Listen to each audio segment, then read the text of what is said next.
Olá, segundo ano, eu sou o professor Dexter de Química e hoje nós vamos aprender sobre termoquímica, tá? Então, os objetivos dessa aula serão aprender sobre as reações endotérmicas e exotérmicas, ler e interpretar os gráficos para essas reações e, ao final da aula, a gente praticar os conhecimentos adquiridos por meio de atividades. Vamos lá! Então, eu queria abrir essa aula com um questionamento. Seria possível a gente conseguir relacionar essas duas situações, pessoas comendo e o cozimento de alimentos com reações químicas e calor? Fica aí o questionamento. Vamos lá. Então, a termoquímica é a área da termodinâmica que estuda as trocas de calor envolvidas em reações químicas e também nas mudanças de estado físico, tá? Então, a termoquímica estuda as trocas de calor. E o calor é a transferência de energia térmica que acontece entre dois corpos que possuem temperaturas distintas. Nós temos aqui um corpo A e um corpo B. O corpo A possui uma temperatura maior que o corpo B e essa energia, então, é transferida do corpo A para o corpo B. Então, a termoquímica ela estuda essa transferência de calor envolvida, essas trocas de calor envolvidas em reações químicas. Vamos lá? Relembrando alguns conceitos.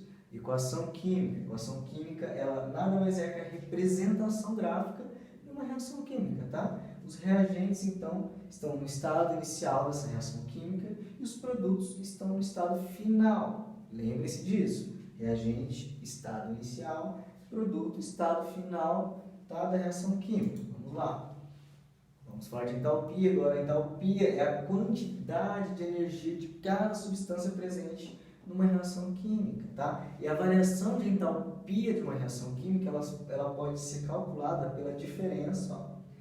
A variação de entalpia pode ser calculada pela diferença da entalpia dos produtos menos a entalpia dos reagentes. Por quê? Os produtos, então, são o meu estado final de uma reação química e a entalpia dos reagentes é o estado inicial. A variação nada mais é que o estado final e o estado inicial. Estado final, entalpia dos produtos, estado inicial, entalpia dos reagentes. Lembre bastante dessa equação que a gente vai utilizar bastante ela. Vamos lá. Reações endotérmicas são aquelas reações que precisam absorver calor para acontecer, tá? Se elas absorvem calor para acontecer, a entalpia dos produtos vai ser sempre maior do que a entalpia dos reagentes, tá? Então, os reagentes possuem uma entalpia, eles absorvem energia para formar os produtos. Levando em consideração a variação de entalpia, a entalpia dos produtos sempre vai ser maior do que a entalpia dos reagentes. Então, o ΔH sempre vai ser positivo, tá? Aqui nós temos um exemplo da fotossíntese. Fotossíntese é um processo endotérmico, porque as plantas, precisam absorver a energia solar para que essa reação aconteça. Então, esse processo é um exemplo de uma reação endotérmica. Vamos lá. Outros exemplos de processos endotérmicos. Nós temos a roupa secando no varal e o gelo derretendo. Vamos lá.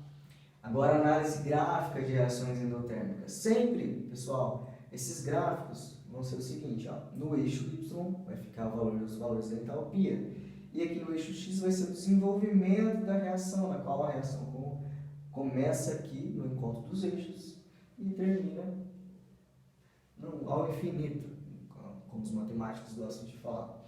Ok? Então, numa reação endotérmica, a entalpia dos reagentes sempre vai ser menor que a entalpia dos produtos, tá? É isso que está querendo dizer aqui. Então, os reagentes possuem uma entalpia tal, eles absorvem energia em forma de calor e formam seus produtos. Então, a variação de entalpia vai ser a entalpia dos produtos menos a entalpia dos reagentes. E esses valores sempre vão ser positivos, tá? Porque sempre, numa reação endotérmica, a entalpia dos produtos vai ser maior, ok? Vamos para reações exotérmicas agora, ok? Vamos lá. O prefixo exo significa para fora, é o contrário de endo. Endo recebe energia, absorve energia. Reações exotérmicas, elas liberam energia em forma de calor, tá? Se elas liberam, sempre a entalpia dos reagentes vai ser maior do que a dos produtos. A entalpia dos reagentes, aí eles liberam energia e formam os produtos, tá? Então, o ΔH sempre vai ser negativo. Sempre que vocês verem, então, um ΔH negativo, a gente está falando sobre de reações exotérmicas, tá? E um exemplo são a combustão do etanol. O etanol, né, quando você vê alguma coisa queimando, você sente aquele calor, né? Então, dá para ver, dá para sentir, né, o calor que é liberado dessas reações. Então, a combustão do etanol tem o ΔH, a variação de entalpia é negativa e é um exemplo de uma reação exotérmica. Tá? Outro exemplo de processos exotérmicos, a solidificação da água e a condensação da água. Vamos lá para a análise de gráficos dessas reações.